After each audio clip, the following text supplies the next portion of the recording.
मित्रों, आज इस वीडियो के माध्यम से बताएंगे कि नाग पंचमी क्यों मनाई जाती है, एक विस्तृत रूप से। नाग पंचमी का त्योहार श्रावण मास की शुक्ल पक्ष की पंचमी तिथि को मनाया जाता है। यह दिन नाग देवताओं की पूजा और आराधना के लिए समर्पित है। इस दिन नागों को दूध पिलाया जाता है, उनकी पूजा की जाती है और सर्प दंश के भय से मुक्ति पाने के लिए प्रार्थना की जाती है।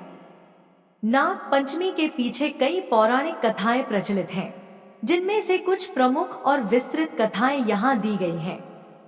यह कथा महाभारत काल से जुड़ी है और नाग पंचमी के महत्व को समझाने वाली सबसे प्रमुख कथाओं में से एक है। प्राचीन काल में जब पांडवों के पौत्र और अभिमन्यु के पुत्र राजा परीक्षित हस्तिनापुर पर राज कर रहे थे, तब एक ऋषि के श्राप के कारण उन्हें तक्षक नाग ने डस लिया। तक्षक एक शक्तिशाली और विषैला नाग था। परीक्षित की मृत्यु से उनके पुत्र जन्मेजय अत्यंत क्रोधित हुए और उन्होंने अपने पिता की मृत्यु का प्रतिशोध लेने का निश्चय किया। जन्मेजय ने एक विशाल सर्प यज्ञ, नाग यज्ञ का आयोजन किया। इस यज्ञ की अग्नि इतनी शक्तिशाली थी कि वह धरती पर मौजूद सभी सर्पों को अपनी ओर खींचकर भस्म करने लगी।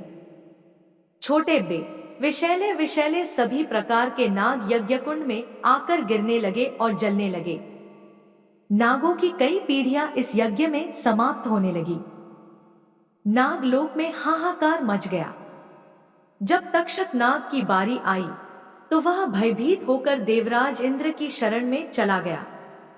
इंद्र ने उसे अपने सिंहासन के नीचे छिपा लिया, परंतु यज्ञ की शक्ति इतनी तीव्र थी कि वह इंद्र के सिंहासन को भी अपनी ओर खींचने लगी। इंद्र और अन्य देवतागण चिंतित हो गए और वे ब्रह्मा जी के पास सहायता के लिए पहुंचे। ब्रह्मा जी ने उन्हें बताया कि इस यज्ञ को केवल ऋषि जरत्कारु के पुत्र आस्तिक मुनि ही रोक सकते हैं।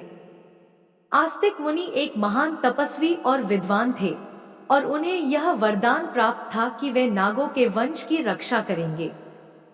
देवताओं ने आस्तिक मुनि से संपर्क किया और उनसे यज्ञ को रोकने का अनुरोध किया।